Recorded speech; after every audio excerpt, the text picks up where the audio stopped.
नमस्कार दोस्तों, आज हम आपको कुल्लू ज़िले में स्थित बिजली महादेव मंदिर की कहानी सुनाते हैं। हिमाचल प्रदेश के कुल्लू ज़िले में 2460 मीटर की ऊंचाई पर एक पुराना और अद्भुत मंदिर स्थित है। यह मंदिर सिर्फ एक पूजा स्थल ही नहीं, बल्कि यह कहानी है भक्ति, चमत्कार और बुराई और अच्छाई के बीच हुए एक संग्राम की।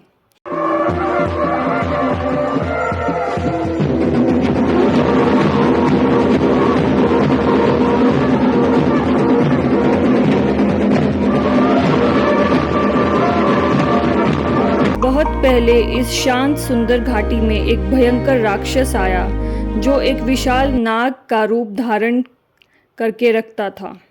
इसका नाम था कुलंत। कहा जाता है कि यह वही असुर राक्षस जलंधर था जो महादेव की क्रोधाग्नि से उत्पन्न हुआ था और इसे जल ने धारण किया था, जिसके कारण इसका नाम जलंधर पड़ा। कुल्लू घाटी के लोग कुलंत के खौफ में जी रहे थे, क्योंकि ये विशाल अजगर के रूप में था और मंडी इलाके से होते हुए मथान नामक स्थल पर जा पहुंचा था और इस बीच आती थी यह पवित्र घाटी जहां व्यास नदी बहती है। यह राक्षस अपना विशाल अजगर रूपी आकार का प्रयोग करके इस घाटी को व्यास नदी में डुबा देना चाहता था। इस दैत्य का उद्देश्य यह था कि यहाँ सभी प्राणियों का संहार हो जाए। महादेव उसके इस विचार को विफल करने के लिए प्रकट हुए और दोनों के बीच भयंकर युद्ध हुआ।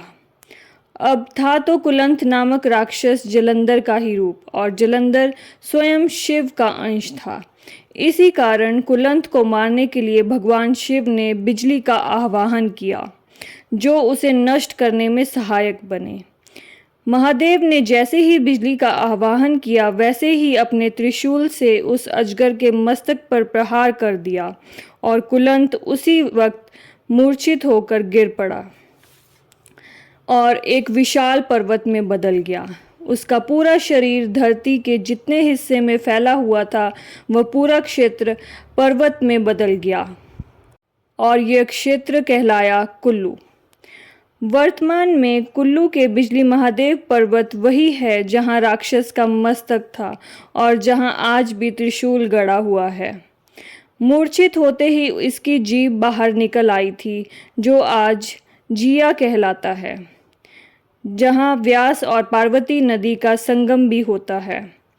अगर आप आज भी गूगल अर्थ पर देखें तो ये पहाड़ एक ही है और इसमें कोई गैप भी नज़र नहीं आता, क्योंकि ये उस राक्षस का शरीर ही है जो कि लेटे हुए किसी सांप की तरह है।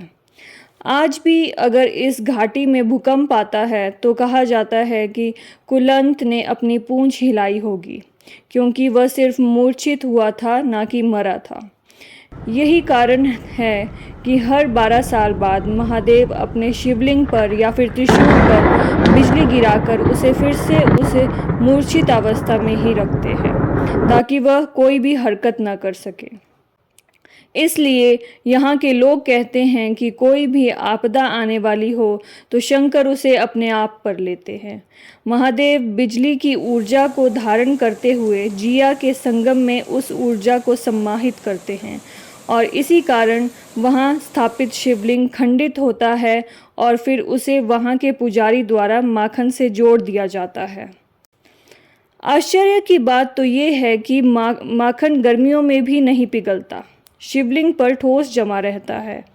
और इस शिवलिंग पर कान लगाकर सुनो तो नीचे बहते हुए संगम के पानी की आवाज़ भी सुनाई देती है। यह मंदिर एक विश्वास, सहनशीलता और अच्छाई की जीत का प्रतीक है। बिजली महादेव की ये कहानी कुल्लू के लोगों को यह याद दिलाती है कि शिव उनकी रक्षा के लिए हमेशा यहाँ विराजमान है और इसीलिए कुल्लू को बिजली महादेव का गढ़ भी माना जाता है और हर एक कुल्लूवासी भक्त है महादेव का। हर हर महादेव।